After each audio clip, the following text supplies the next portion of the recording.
খুব অল্প সময়ে সোশ্যাল মিডিয়ায় কন্টেন্ট ক্রিয়েটর হিসেবে অসংখ্য মানুষের মন জয় করে নিয়েছে পাকিস্তানের মোহাম্মদ সিরাজ। বয়স 7 কি 8। ব্লগিংয়ে সবসময় তার সঙ্গে থাকে ছোট্ট বোন মুস্কান। বাবার ইচ্ছায় সোশ্যাল মিডিয়া ছাড়ার সিদ্ধান্ত নিয়েছিল তারা, কিন্তু সুখবর জানিয়ে আবারও ফিরে এসেছেন সিরাজ ও মুস্কান। সবার ধারণা সিরাজ মুস্কান তো খারাপ ব্লগিং করেন না, এতে উপার্জনও হয় বেশ, সংসারও চলে এবং সিরাজ মুস্কান বেশ জনপ্রিয়তা পেয়েছেন। তাই হয়তোবা একটু দূরে সরে গিয়ে পরে বুঝতে পেরে ফের আবারও অনলাইন দুনিয়ায় চলে এসেছেন সিরাজ মুস্কান। গত 15 মে নিজের ইউটিউব চ্যানেলে এক ব্লগে সিরাজ ঘোষণা দেন কেঁদে কেঁদে আর ব্লগিং করবেন না সিরাজ, কারণ তার বাবা চান ব্লগিং নয় পড়াশোনা নিয়ে মনোযোগী হোক সিরাজ। তাই বাবার সিদ্ধান্তের প্রতি শ্রদ্ধা রেখে ব্লগিং বন্ধ করার ঘোষণা দিয়েছিলেন ছোট্ট সিরাজ। এ ঘোষণার পর সোশ্যাল মিডিয়ায় ওঠে আলোচনার ঝড়। কেউ সিরাজের সিদ্ধান্তকে সাধুবাদ জানিয়েছে, আবার অনেকেই সমালোচনায় মেতে ওঠেন সিরাজের বাবার। কিন্তু নেটিজেন দাবি করেন সপ্তাহে একদিন ব্লগ বানালে হয়তো পড়ালেখার অত ক্ষতি হবে না এবং সবাই সিরাজ মুস্কানের আপডেটও জানতে পারবে।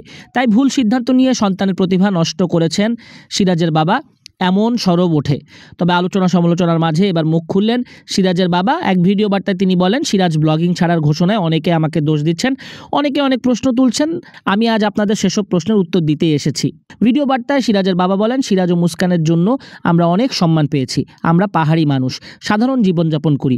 অল্প বয়সে জনপ্রিয় হয়ে যাওয়ায় সিরাজের আচরণ পরিবর্তন হয়ে যাচ্ছিল। মানুষের সঙ্গে কিছুটা কঠোর আচরণ করছিল সে।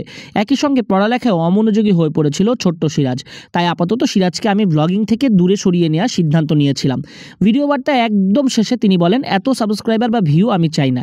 সিরাজের জন্য যদি কখনো আমাদের গ্রামের মানুষের ভালো কিছু হয়, একটা হাসপাতাল বা একটা স্কুল, তাহলে সেটাই হবে আমাদের জন্য গর্বের ব্যাপার। আমি কথা দিচ্ছি সিরাজ ও মুস্কান আবার আপনাদের মাঝে ফিরে আসবে। তবে তাদের বাবার কথা এত দ্রুত ফলে যাবে তা দেখে অবাক ও খুশি হয়েছেন সিরাজ মুস্কানের ভক্তরা। স্টার্টআপ পাকিস্তানের তথ্য মতে সিরাজ মুস্কানরা 16 দিন আগে নতুন ভিডিওর মাধ্যমে ফিরে এসেছেন। দ্য ভেরিফাইড পাকিস্তান নামে ইনস্টাগ্রাম পেজেও এমন তথ্য দেখা গেছে। সিরাজের ইউটিউব চ্যানেলের নাম সিরাজি ভিলেজ ব্লগ। ভিডিও কন্টেন্ট শুরু করার মাত্র 4 মাসে চ্যানেলটি সাবস্ক্রাইবার ছাড়ায় 16 লাখ। সহজ সরল ভাষায় গ্রাম ঘুরে ঘুরে নিজের জীবনযাপন তুলে ধরাই ছিল তার কন্টেন্টের মূল বিষয়। সঙ্গে থাকতো বোন মুস্কানকে নিয়ে খুনসুটি দুষ্টুমি। আর এ কারণেই পুরো ভারতীয় উপমহাদেশে জনপ্রিয় হয়ে ওঠেন সিরাজ ও মুস্কান।